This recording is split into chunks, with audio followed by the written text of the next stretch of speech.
Now let's talk a little bit about the process of creating value proposition.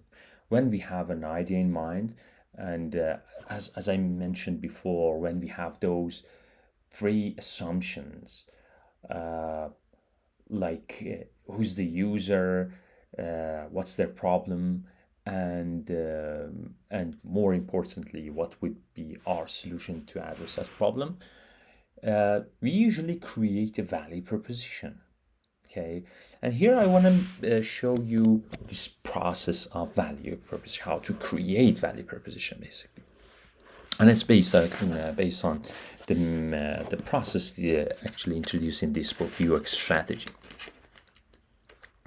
So the process, the steps actually start with defining primary customer segment. Again, based on our assumption, yes. And then the next step would be to identify their biggest problem in that context, in that area, in that location, that situation that we are trying to deal with, and then based on this understanding, who's the user and what's their biggest problem, we try to create our provisional personas. Okay, I'm going to talk in a moment. I'm going to talk about the difference between provisional persona and rigorous persona, because this is this persona is a term that's been used everywhere in business, in marketing, in design. So it needs some kind of clarification. And then we conduct research to validate or invalidate the value proposition. And then the last step would be to reassess the initial value proposition. And later in other videos, I'm going to talk about these two last steps, because it would be much like extensive discussion about how to conduct their research and evaluate and all those things. But let's start here. Let's talk about these first three steps. Okay, so it means starting from a user segment and then identifying their problem or the biggest problem, and then creating a persona, provisional persona. So the first step, defining primary customer segment. The customer is a group of or segment of people with a common need or pain. So this is the definition of this primary customer segment. Who's our segment? So definitely they have common need, common pain. There would be sometimes it's also said that there would be same or common opportunity for all of them, if we see it from that perspective. So why we need to identify and understand this user, their characteristics. We need to know everything about these guys, why they need this product, what's their pain, and what's their problem, why it happens, and we try to find the root of the problem. So why we need that? Okay, the issue here is that when we create a new product, launching an innovative product, okay, it means that we have zero customers to begin with, and we need to fight for each of those users' customers. Okay, we need to think about design strategy, marketing strategy, advertisement, and we need to understand the user group properly in order to make sure that we are offering a proper value, that they understand it as a valuable, for example, feature of our product. So that's why this is important to understand. Usually people think that, okay, if our product is valuable, it means that user would come download the product and they're gonna use it. But this is not always true. Like who would be your first user? Imagine how happy you would be that first person download your app and try to use it first, and like that.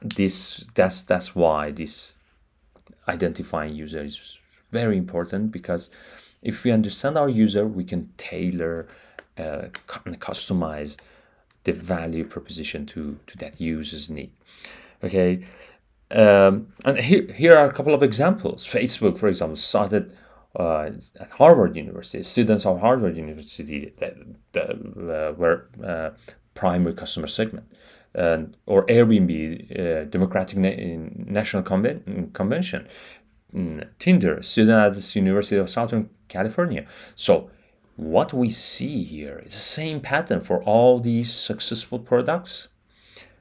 They all started very small, like they identify the user requirement and they attracted those users or the customer one by one. Like, and you can imagine all these types of products, like for example, Facebook, social media.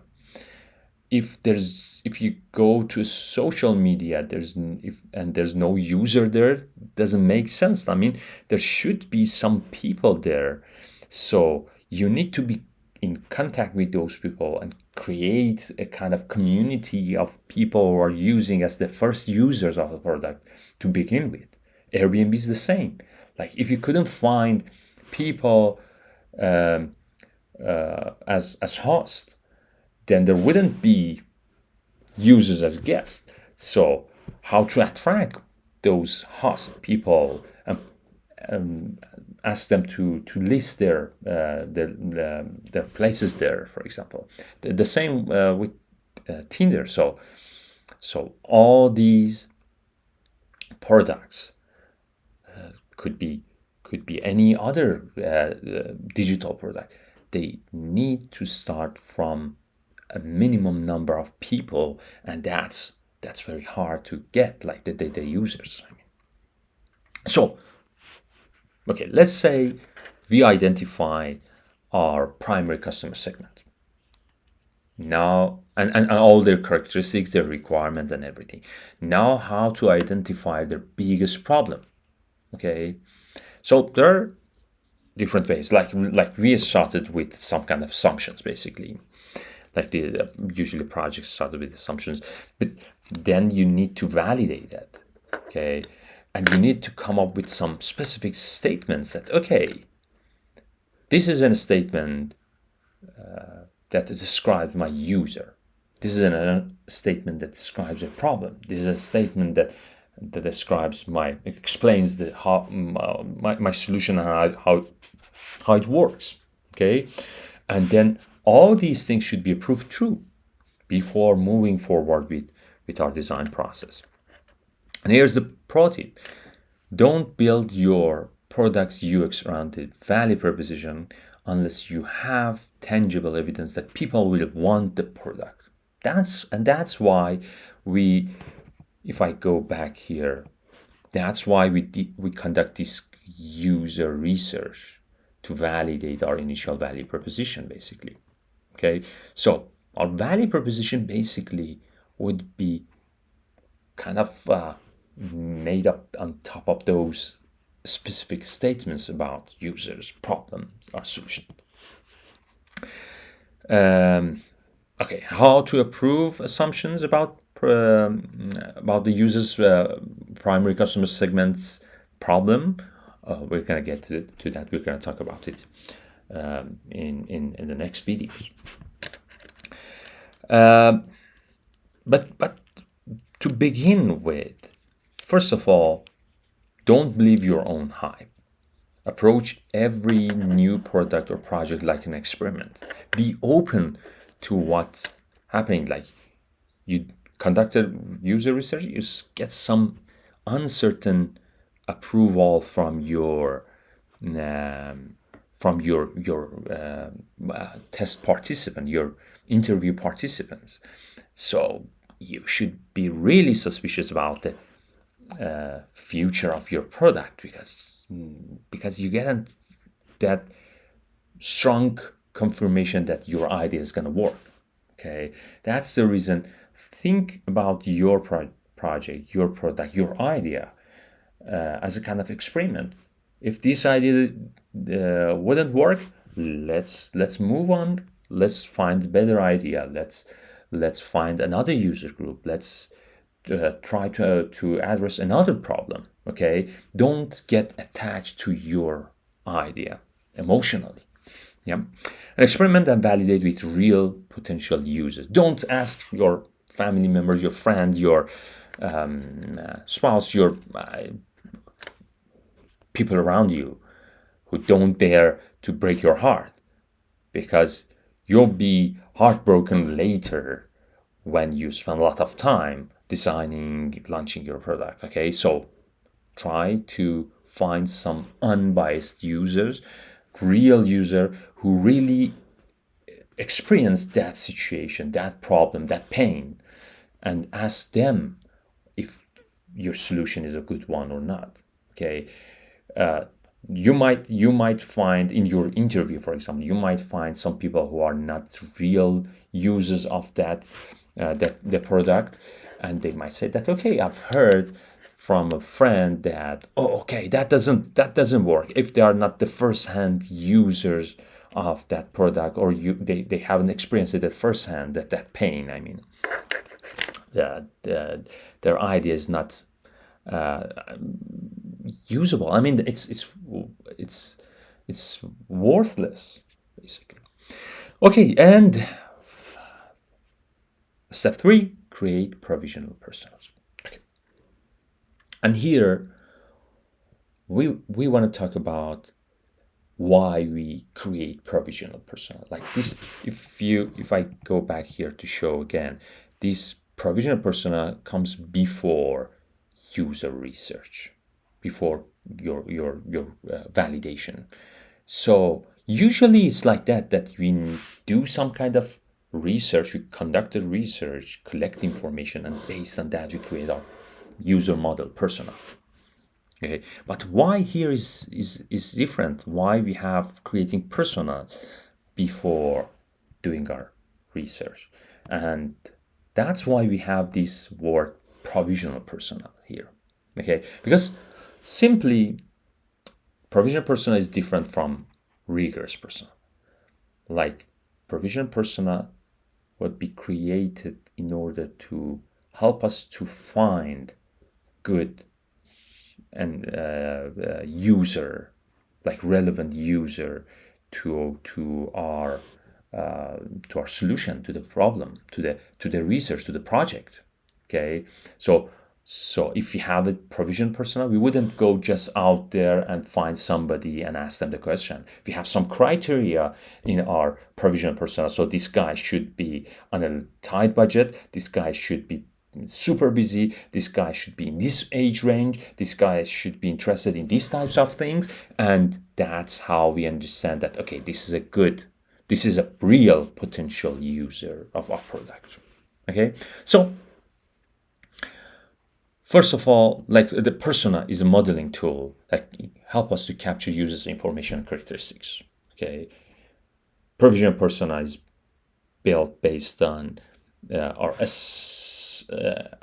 assumed characteristics and users information, but rigorous personas would be created based on like collected user information, like validated user information.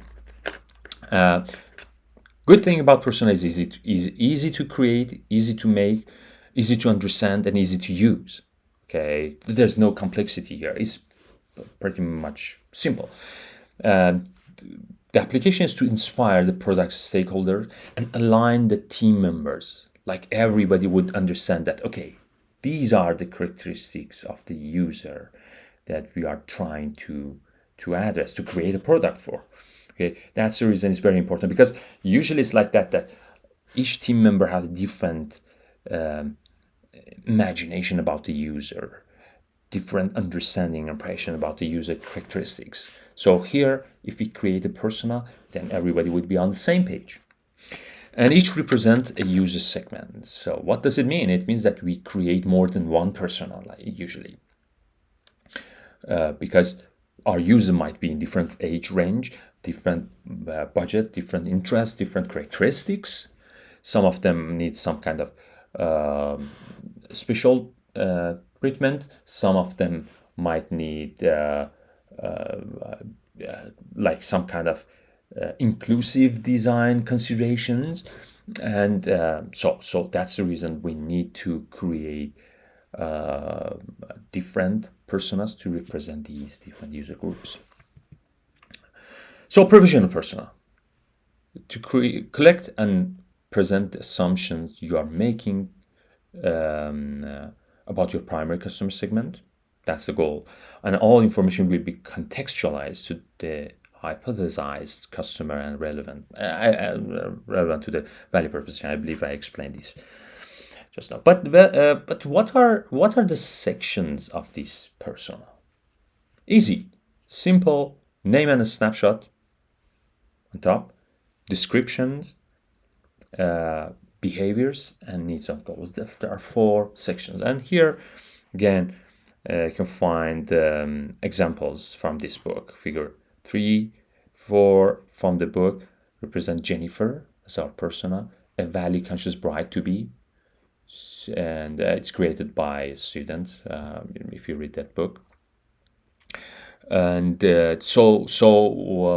an image here, photo of a like it's kind of stock photo, like this girl might be a totally different girl, but here we use it as Jennifer, value conscious bride to be. Okay, so there are some description like late 20s, early 30s, age range, location, education, employment status, and some other characteristics that are important to our project. Here the project is different, so I'm not going to go explain this project, but everything on the provisional persona is related to that project topic. Like this is bride to be kind of user, so everything's related to, like, needs and goals are related to that wedding ceremony planning and everything. Okay, and there are some behavioral traits here as well. So this is simple, easy to create provisional persona. And then for this project they had 2 user segments. One is this kind of value conscious user, the other one is this budget conscious user, bride to be. So defined with different characteristics.